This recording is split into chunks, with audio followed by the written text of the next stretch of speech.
Hello all. வாழைத்தண்டு juice குடிக்கிறதுனால kidney ஸ்டோனுக்கு என்ன ஆகுன்றதை இந்த வீடியோல டீட்டெயிலா பார்க்கலாம். ஸோ அதுக்கு முன்னாடி நீங்க தெரிஞ்சுக்க வேண்டிய கிட்னியோட பார்ட்ஸ் ஒன்று இருக்கு. அது என்னன்னு பாத்தீங்கன்னா யூரேட்டர் தான். கிட்னில இருந்து பிளாடரை கனெக்ட் பண்ற இந்த டியூப் தான் யூரேட்டர்னு சொல்லுவோம். இந்த யூரேட்டரோட உள்ள அளவு, அதாவது இன்னர் டயமீட்டர் என்னன்னு பாத்தீங்கன்னா 3 to 4 mm வரைக்கும் இருக்கும். ஸோ இது எதுக்கு தெரிஞ்சுக்கணும்னா, கிட்னி ஸ்டோன்ஸ் 4 mm கம்மியா இருக்குன்னா இந்த வாழைத்தண்டு ஜூஸ் குடிக்கிறதுனால ஃபிளஷ் அவுட் ஆகும். எப்படின்னு பாத்தீங்கன்னா, இந்த வாழைத்தண்டு ஜூஸ்ல டையூரெட்டிக் எஃபெக்ட் இருக்குன்னு சொல்லுவோம். அதாவது யூரின் அவுட்புட் அதிகப்படுத்தும்.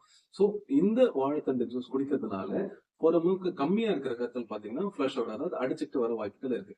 ஆனா அதே 4 mm மேல போகும்போது இந்த யூரேட்டர்ல பாத்தீங்கன்னா பெல்வி யூரேட்டிக் ஜங்ஷன் ஒரு இடம் இருக்கு, வெசிகோ யூரேட்டிக் ஜங்ஷன், இது ரெண்டு இடமும் பாத்தீங்கன்னா கொஞ்சம் குறுகி இருக்கும். சோ இந்த இடத்துல மாட்டிக்கிட்டு கற்கள் பாத்தீங்கன்னா வளர ஆரம்பிச்சிடும். சோ இந்த வளரும் போது பாத்தீங்கன்னா பெயின் இருக்காது, நீங்க நினைச்சுப்பீங்க கல் போயிடுச்சுட்டு. அதனாலதான் கிட்னி ஸ்டோனுக்கு இந்த வாழைத்தண்டு ஜூஸ் எல்லாம் எடுக்கிறீங்கன்னா ஒரு பீரியட் ஆஃப் டைம், அதாவது ஒரு 1 வீக்கோ இல்ல 1 மந்த் கழிச்சு பெயினே இல்லைன்னா கூட நீங்க போயிட்டு அல்ட்ராசவுண்ட் கேயூபி இல்லைன்னா சிடி ஸ்கேன் கேயூபின்னு சொல்லி அதை பார்த்துக்கணும். அதை பார்த்துட்டு கல்லு போயிடுச்சான்னு கன்ஃபார்ம் பண்ணுங்க. அப்படி இல்லைன்னா நியர்பை யாருன்னா ஹோமியோ டாக்டர்ஸ் கன்சல்ட் பண்ணுங்க. சோ எதுக்குன்னா ஹோமியோபதியில பாத்தீங்கன்னா ஸ்டோன்ஸை கரைக்கக்கூடிய மெடிசன்ஸ் நிறையவே இருக்கு. சோ வாழைத்தண்டு ஜூஸ் எடுக்கிறதுனால இந்த டையூரிட்டிக் எஃபெக்ட் தான் இருக்கு.